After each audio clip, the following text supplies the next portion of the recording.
Hello students, welcome to my channel. तो आज मैं आपको चैप्टर नंबर 5 अरिथमेटिक प्रोग्रेशंस के एक्सरसाइज 5.3 का क्वेश्चन नंबर 4 करवाने जा रही हूँ। हमें दिया है how many terms of the AP 9, 17, 25 and so on must be taken to give a sum of 636। तो इस क्वेश्चन में हमें बोला है कि इस एपी की हम कितनी नंबर ऑफ टर्म्स लें ताकि उनका सम हमें 636 मिले। ठीक है, तो चलिए इसको स्टार्ट करते हैं सॉल्व करना। तो सबसे पहले हमें क्वेश्चन में क्या दिया है, एपी दे रखी है ना, तो हमने सबसे पहले सॉल्यूशन में एपी लिख ली। ठीक, अब यहां से हमें क्या पता लग रहा है, हमें फर्स्ट टर्म कितनी दे रखी है, 9। ठीक है, अब कॉमन डिफरेंस हम निकाल लेते हैं। सेकंड टर्म में से फर्स्ट टर्म को माइनस करेंगे, यानी कि 17 में से 9 को माइनस करेंगे तो हमारे पास कॉमन डिफरेंस निकल कर आ जाएगा 8। ठीक है, और हमें सम दे रखा है 636, यानी कि SN हमें क्या दे रखा है, 636, और हमें क्या निकालना है, हाउ मेनी टर्म्स, यानी कि हमें N फाइंड आउट करना है। ठीक है, N फाइंड आउट करना है। अब ये हमें गिवन है। ठीक है, अब इन्हीं चीजों को हम यूज करके हम N फाइंड आउट करेंगे। ठीक, तो यहाँ पर देखिए हम क्या करेंगे, SN का फॉर्मूला अप्लाई करेंगे। तो ये देखिए SN is equal to N/2 2A plus N-1 into D।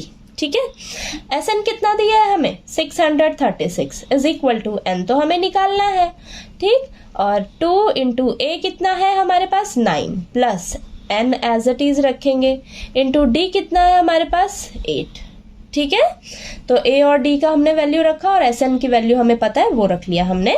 ठीक, अब इसको सॉल्व करते हैं। 2 डिवाइड में इस साइड जाएगा तो मल्टीप्लाई में हो जाएगा, तो 636 इंटू 2, ठीक है, इज इक्वल टू N।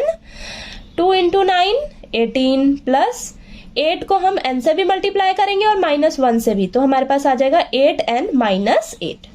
ठीक है, अब इन दोनों को आपस में मल्टीप्लाई करेंगे तो हमारे पास आएगा 1272। ठीक है, is equal to N bracket 18 minus 8 कितना आ जाएगा, 10 प्लस 8N। ठीक है, इतना क्लियर हुआ। अब आगे सॉल्व करते हैं इसे।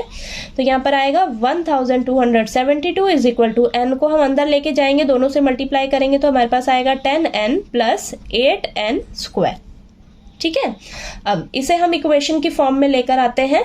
तो यहाँ पर देखिए N स्क्वायर वाली टर्म को हम पहले रखेंगे, तो 8N स्क्वायर प्लस 10N।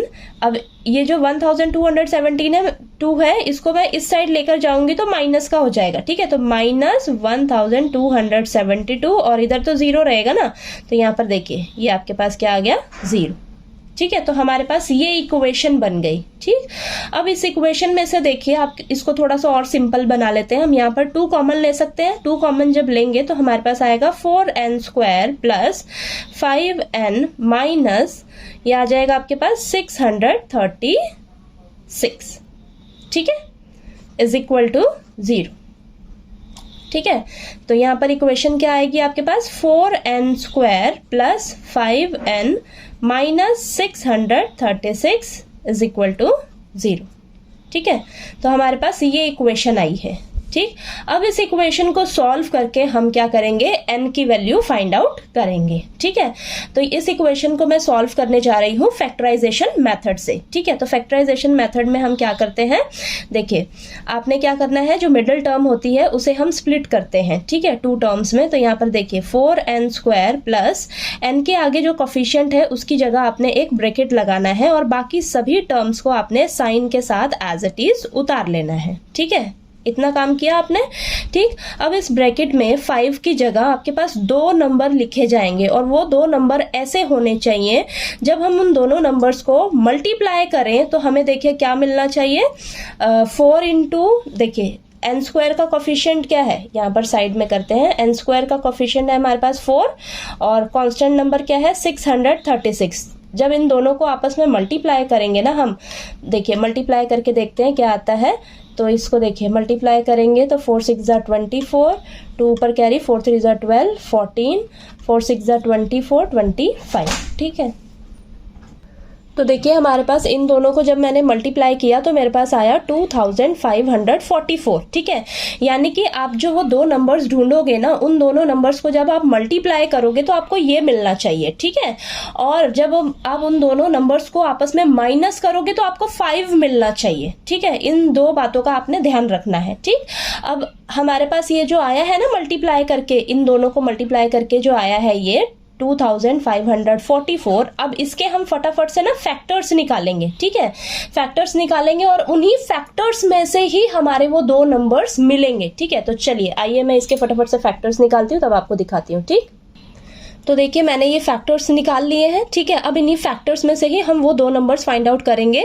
यानी कि देखिए अब यहाँ पर 2 2 ज़ा 4, 4 2 ज़ा 8, 8 2 ज़ा 16, 16 3 ज़ा हमारे पास आएगा इतना 48, ठीक है।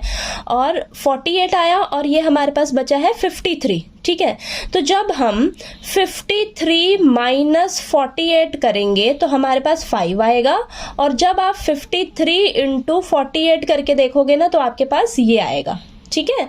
तो यही आपके पास आना चाहिए, ठीक। तो यानी कि वो दो नंबर्स आपके क्या होंगे, 53 और 48, 53 और 48। तो यानी कि 53 माइनस 48 करेंगे तो हमारे पास 5 आएगा, और इन दोनों को मल्टीप्लाई करेंगे तो हमारे पास ये नंबर आना चाहिए 2544, ठीक है। तो ये आ रहा है हमारे पास, ठीक। करके देख लीजिएगा आप, ठीक। तो देखिए अब ये दो नंबर्स फाइंड आउट करने में ही थोड़ा सा डिफिकल्टी आता है, बाकी अब इसको सॉल्व करेंगे हम, ठीक है। आगे बहुत ही इजी है इसको अब सॉल्व करना, ठीक। तो देखिए अब करेंगे 4n² plus 53n minus 53n minus 48n minus 636 is equal to 0, ठीक। तो चलिए यहाँ पर कर लेते हैं हम, और ये हमारा साइड में आ जाएगा, ठीक है। तो अब इसको आगे सॉल्व करेंगे। तो देखिए यहाँ पर हमारे पास 4 टर्म्स हो गई, तो इन दो टर्म्स को लेंगे अब हम, और इन दो टर्म्स को लेंगे, ठीक। तो यहाँ से देखिए हमारे पास क्या कॉमन आएगा, हमारे पास देखिए कॉमन क्या आएगा, यहाँ से n कॉमन आएगा, ठीक। तो n कॉमन लेंगे तो अंदर बचेगा 4n प्लस 53, ठीक। और इधर से हमारे पास कॉमन आएगा माइनस का 12 कॉमन आएगा, ठीक है। इधर हमारे पास यही सेम बनना चाहिए, ठीक है। तो इधर आएगा 4n प्लस 53, ठीक है। मल्टीप्लाई करके देखिएगा, 12 को 4 से करेंगे, 4n से, माइनस 12 को 4n से करेंगे तो माइनस का 48n आएगा, और माइनस 12 को 53 से करेंगे तो हमारे पास यही आएगा माइनस 636, ठीक। अब चलिए इसको सॉल्व करते हैं। तो यहाँ से हमारे पास ये दोनों कॉमन, देखिए कॉमन है ना, ठीक है। तो इन दोनों को कॉमन ले लेंगे बाहर, ठीक। तो 4n प्लस 53, ठीक। यहाँ से क्या बचेगा हमारे पास n, और इधर से क्या बचेगा माइनस का 12 इज इक्वल टू 0। अब 4n plus 53 is equal to 0, और एक बार हम n माइनस 12 को 0 के इक्वल रखेंगे। तो यहाँ से हमारे पास n की वैल्यू क्या आएगी, n की वैल्यू आएगी हमारे पास माइनस 53/4, और यहाँ से n की वैल्यू आएगी हमारे पास 12, ठीक है। तो हमारे पास देखिए n की दो वैल्यूज़ आ रही हैं, ठीक, दो वैल्यूज़ आ रही हैं, लेकिन यहाँ पर देखिए n की वैल्यू जो है हमारी ये फ्रैक्शन में भी है और नेगेटिव है, ठीक है। तो आपको पता ही है कि जो हमारा n होता है, n can neither be negative और नॉर फ्रैक्शनल, ठीक है। तो हमारी n की वैल्यू ना ही नेगेटिव होती है और ना ही फ्रैक्शन में होनी चाहिए, ठीक है। तो therefore n is equal to 12, तो हमारी n की वैल्यू क्या हो जाएगी, 12 हो जाएगी, ठीक है। और ये वाली हमारी रिजेक्ट हो जाएगी, ठीक है। तो देखिए हमारे पास n की वैल्यू निकल कर आ गई 12, ठीक है। हमें यही तो निकालना था, n का वैल्यू फाइंड आउट करना था ना, ठीक है।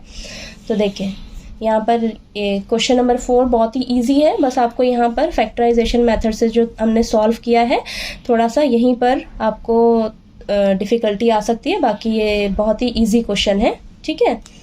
तो चलिए आपको क्वेश्चन नंबर 4 जो है वो अच्छे से क्लियर हो गया होगा। अगर कोई कहीं डाउट आए आपको क्वेश्चन में तो प्लीज़ आप मेरे से पूछिएगा कमेंट करके, और अगर आपको मेरा पढ़ाया हुआ अच्छा लगे तो प्लीज़ मेरे वीडियो को लाइक कीजिए, शेयर कीजिए और ज़्यादा से ज़्यादा सब्सक्राइब कीजिएगा मेरे चैनल को। Thank you so much.